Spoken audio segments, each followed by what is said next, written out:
जी की सरजू के तट पर इसने बनाया भोजन और सोचा कि इस बार 2 का बनाएंगे।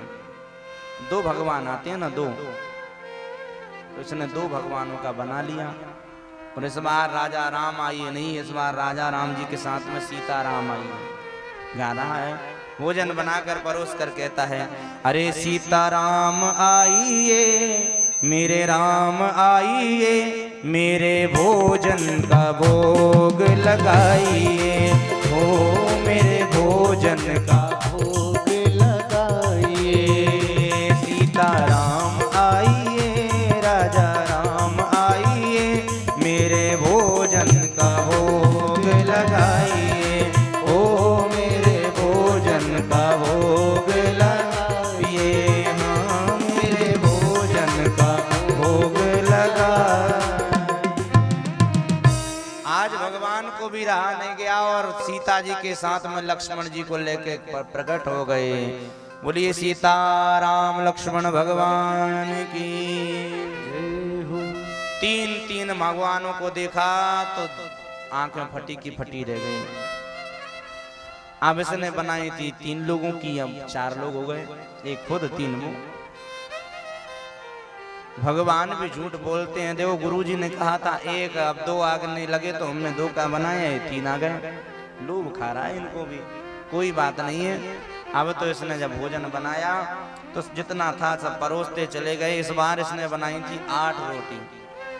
8 रोटियों में से महाराज 2-2 रोटी तीनों देवताओं ने खाई, भगवान राम लक्ष्मण और सीता ने। इसके बाद भी कसर रह गई तो थोड़ी थोड़ी और 1 रोटी में से ले गई और पूरा प्रसाद समाप्त कर दिए। बेचारे को इस बार भी 1 ही रोटी मिली। सोचा था इस बार अच्छे से खाऊंगा मना करके, इस बार भी बेचारा भूखा ही रह गया। इस बार भी पूरी एकादशी हो गई। लेकिन तीसरी एकादशी जैसे ही आई तो इस बार इसने गुरुजी से कहा, देखो गुरुजी भोजन कम पड़ जाता है, प्रसाद भगवान इतने आ जाते, कहते 2 हैं आते 4 हैं। अब गुरुजी को कभी दर्शन दी हो तब ना माने। गुरुजी सोच रहे हैं ये तो चोर है कहीं का, शायद ये बेचता होगा सारा आटा सामान। इस बार गुरुजी ने ज्यादा सामान तो बढ़वा दिया, लेकिन गुरुजी छुपके छुपाते पहुंच गए। अब इसका सारी व्यवस्थाएं देखी कि ये करता क्या है। जब ये पहुंच करके सूखा सामान रखा सरयू जी के तट पर, वो बिना बनाए भगवान को बुलावे लग गया। बोलो राधे राधे। बिना बनाए, आज बनाया नहीं है और आज भगवान को बुला रहा है। अरे राजा राम आइए सीता राम आइए, लक्ष्मण साथ लाइए, मेरे भोजन का भोग लगाइए। सीता राम आइए लक्ष्मण साथ लाइए, मेरे भोजन का भोग लगाइए, ओ मेरे भोजन का भोग लगाइए, हाँ मेरे भोजन का भोग लगाइए, मेरे भोजन का भोग लगाइए। आज बिना बनाई भगवान को बुला लिया और आज भगवान 3 नहीं 4 नहीं, राम दरबार ही प्रकट हो गया। बोली सीता राम जी महाराज की जय हो। राम वाम दिस जानकी, लखन दाहिनी ओर, ध्यान सकल कल्याणमय, सुरतर तुलसी तोर। राम दरबार जब प्रकट हुआ तो देख करके सोचने लगा, मुझे पता था कि जरूर बढ़ करके आओगे। भगवान ने कहा भोजन लाओ। बोले हैं हमने बनाया ही नहीं है, हमने बनाया ही नहीं है। राम जी कहने लगे जब बनाया ही नहीं है तो फिर क्यों बुला रहे थे। बोले हम इसलिए बुला रहे थे कि आप आते 2 हो, कह के जाते हो 2 आएंगे, आते 4 हो। इसलिए हम तो हमारी तो हमेशा एकादशी हो जाती है, आप लोग पा जाते हो, इसलिए आज हम नहीं बनाएंगे, आज आप ही बनाओ जो सब रखा है। वर्णन आता है, महात्मा जी कहते हैं कि इसी कलयुग में भगवान एक भक्त पर रीझ गए और जब भक्त ने बुलाया तो आज सीता माँ को रोटियां बनानी पड़ी। हनुमान जी लकड़ी लेकर आए, भरत शत्रुघ्न सहयोग करा रहे हैं, और उस भक्त को जब भगवान ने अपने हाथों से भोजन प्रसाद बना करके पवाया, ये सारा दृश्य गुरु जी देख देख करके आश्चर्यचकित रह गए और गुरु के आंखों से आंसू बह गए। बोले वाह प्रभु, आपने बड़ी कृपा करी। जिस गुरु का शिष्य इतना बड़ा भगवान का भक्त हो, जो गुरु पूरी उम्र लगा दी भगवान का भजन करते करते, उस गुरु को आपने दर्शन नहीं दिया और इस शिष्य को आपने दर्शन दे दिया। इसको कहते हैं गुरु भक्ति।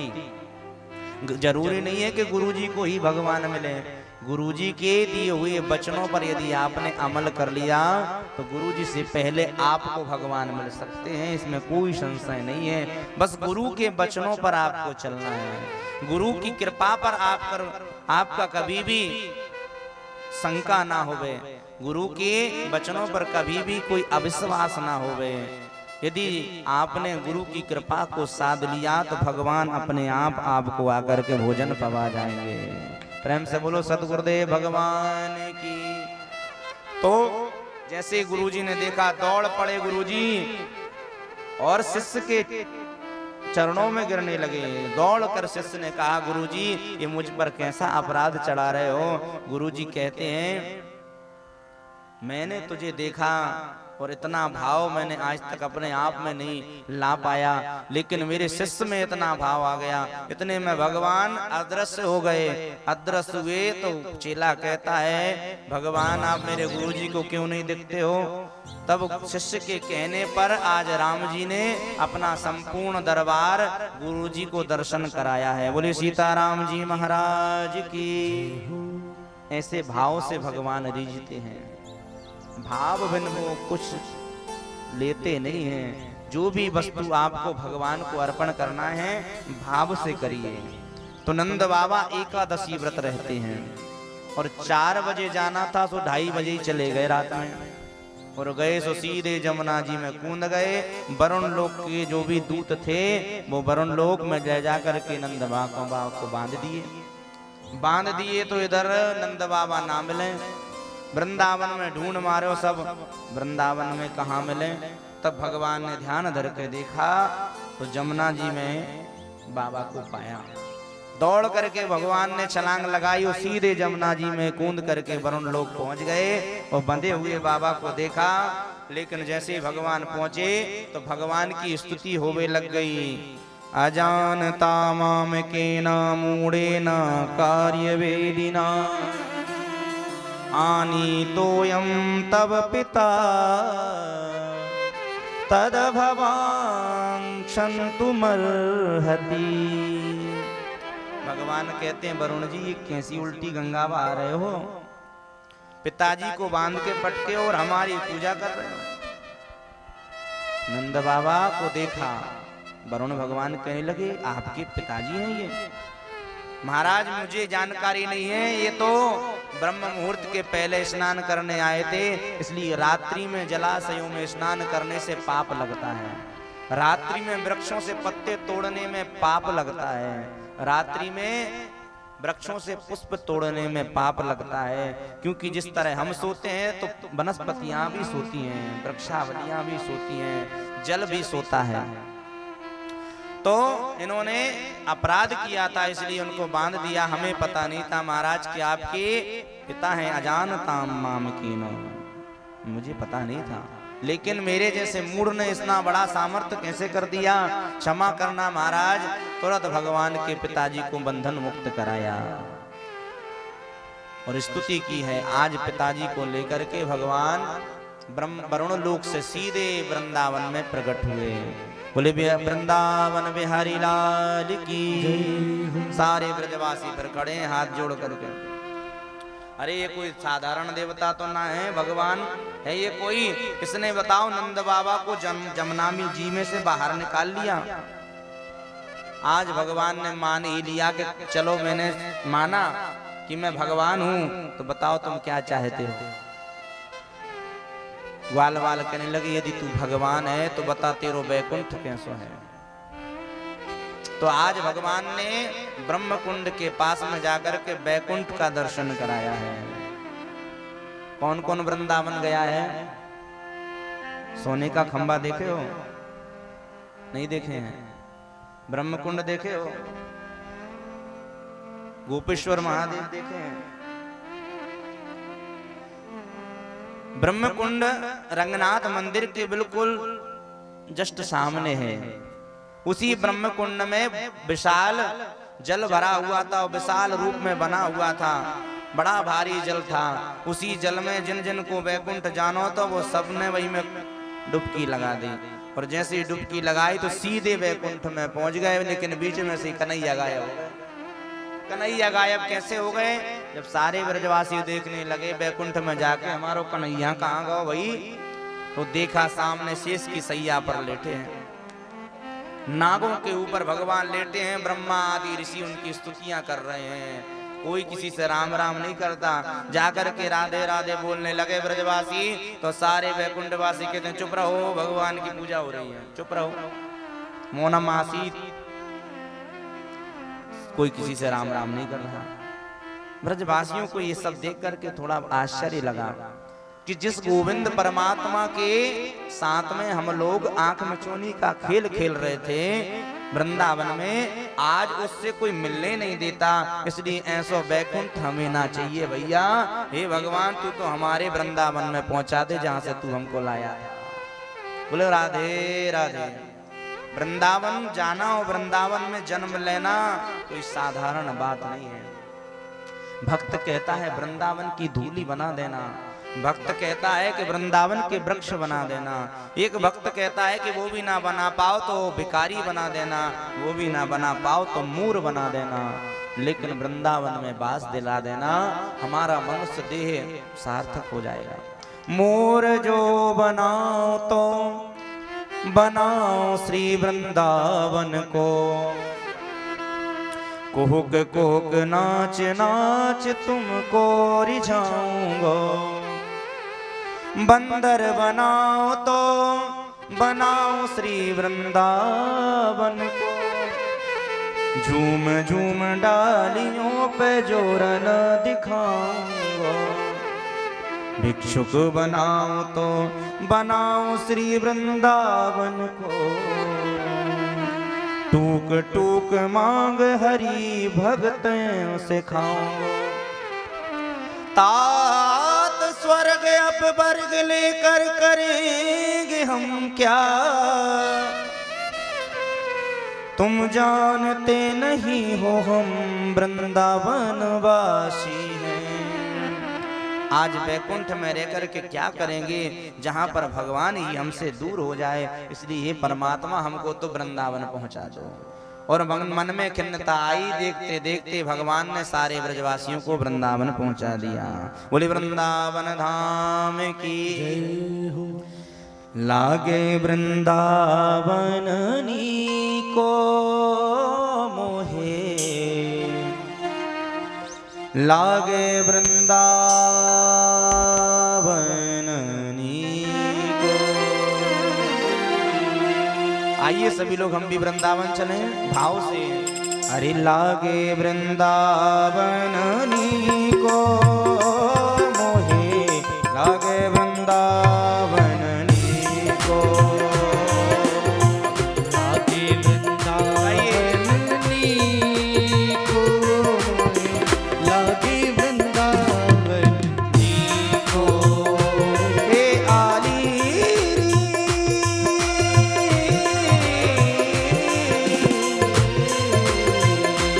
हे आली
दर्शन गोविंद जी को,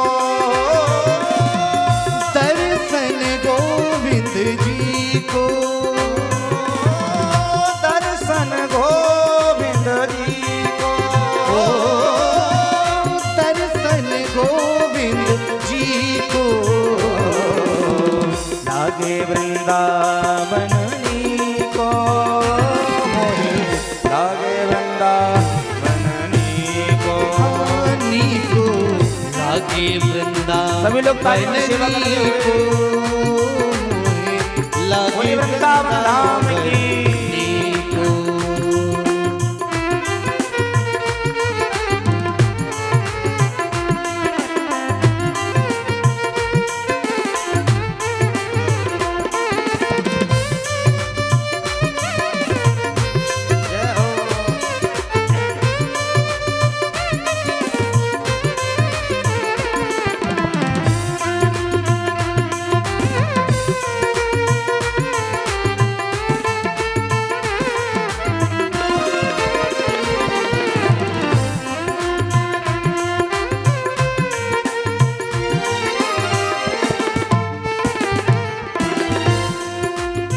घर घर तुलसी ठाकुर सेवा, घर घर तुलसी ठाकुर सेवा, घर घर तुलसी ठाकुर सेवा, घर घर तुलसी ठाकुर सेवा।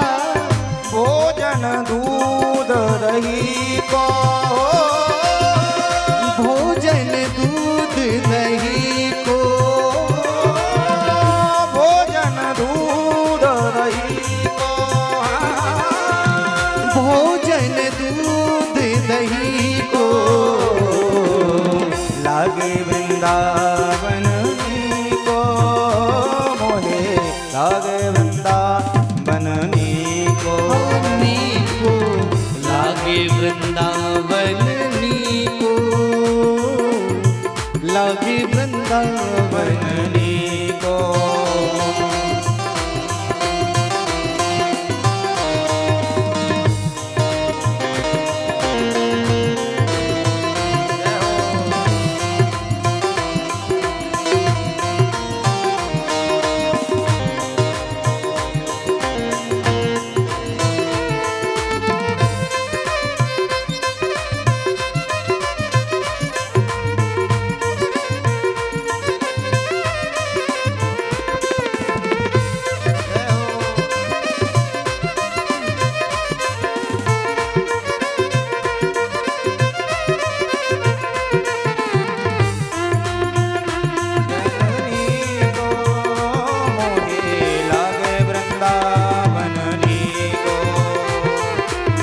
लागे वृंदावन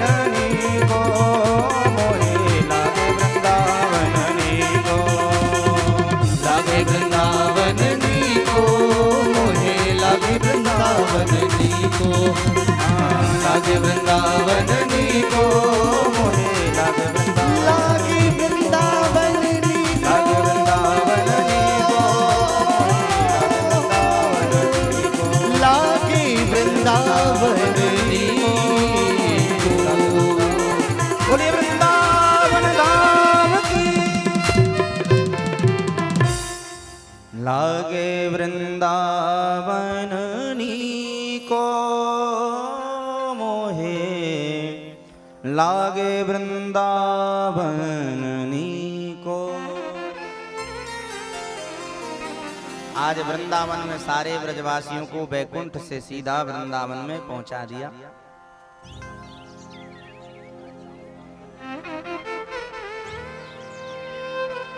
सुखदेव जी महाराज कहते हैं, राजन परीक्षित, भगवान अपने ब्रजवासियों के लिए बैकुंठ का पूरा दर्शन करा करके और वृंदावन में प्रवेश कराए हैं। वृंदावन भी बैकुंठ से कई गुना सौभाग्यशाली है। वृंदावन साक्षात भगवान का घर है। सारे जितने भी छोटे छोटे तीर्थ हैं सब प्रयागराज में कर देने जाते हैं, लेकिन वृंदावन कभी नहीं जाता। क्योंकि वृंदावन भगवान का हृदय है और वृंदावन से भगवान कहीं जाते भी नहीं है। जो द्वारिका का भगवान है वो दूसरा भगवान है। भगवान तो कहते हैं पादमेकम न गच्छति, मैं एक पैर भी वृंदावन से बाहर नहीं निकालता। और कभी भगवान ने वृंदावन में अपने पैरों में पादुका नहीं पहनी, कभी वृंदावन में भगवान ने श्रृंगार नहीं किया, राजसी वस्त्र नहीं पहने। मोर का पंख लगा के चलते थे और कान में भी महाराज कुंडल नहीं मिलते थे, कान में कनेर का फूल लगा लेते थे। बरहा पीड़म नटवर बपो कर्णयो कर्णिकारम बिभ्रद वासा कनक कपिसम वैजयंतीं चमाला रंध्राण वेणुरधर सुदया पूरयन् गोपवृन्दैर वृन्दारण्यं स्वपदरमणं प्राविशद गीतकीर्ति। बरहा पीड़म नटवर बपू, मोर का पंख लगा करके चल रहे हैं, नटवर भेष में भगवान वृंदावन में चलते हैं। अच्छा, भगवान को मोर पंख की क्यों जरूरत पड़ी? और भी कोई सा पंख लगा लेते। मोर का पंख भगवान ने इसलिए चयन किया क्योंकि मोर कामना रहित है। मोर पंख जो धारण करने का भगवान का उद्देश्य रहा वो केवल यही रहा कि ऐसी वस्तु, ऐसे वस्त्र, ऐसे श्रृंगार किया जाए जिनके अंदर में काम हो ही ना। क्योंकि भगवान तो कामारी हैं, काम को भी उल्टा लटका दें। भगवान को जब काम भगवान को आप रास में देखेंगे मोहित करने आया है तो भगवान ने काम को भी उल्टा लटका दिया है। सारे बाण छोड़ दिए लेकिन महाराज काम नहीं आए।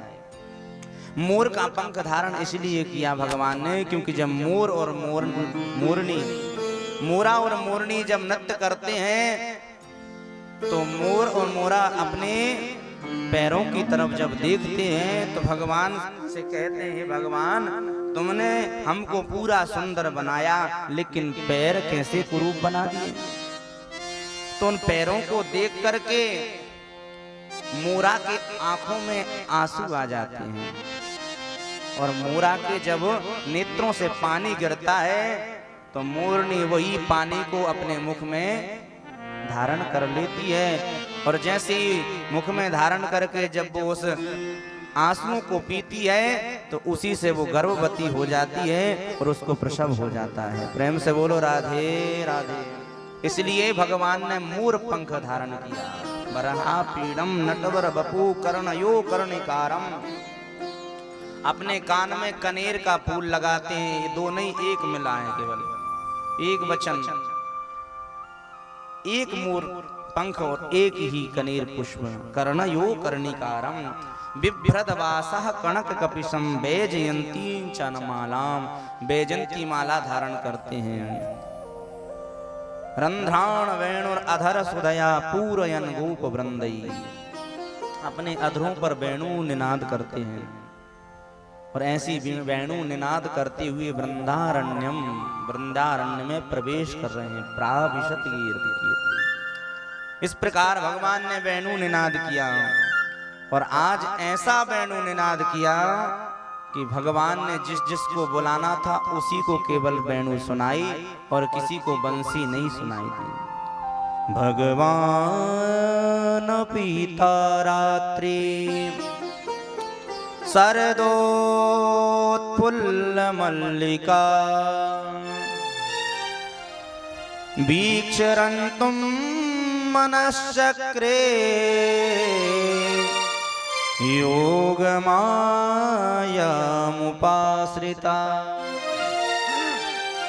आज भगवान ने योग माया के आश्रित बंसी बजाई और भगवान ने योग माया को आदेश दिया कि सारी ब्रज गोपियां जो भी रास की अधिकारी हैं उन सबको आप अपना उनके कानों में स्वर फूंक दीजिए।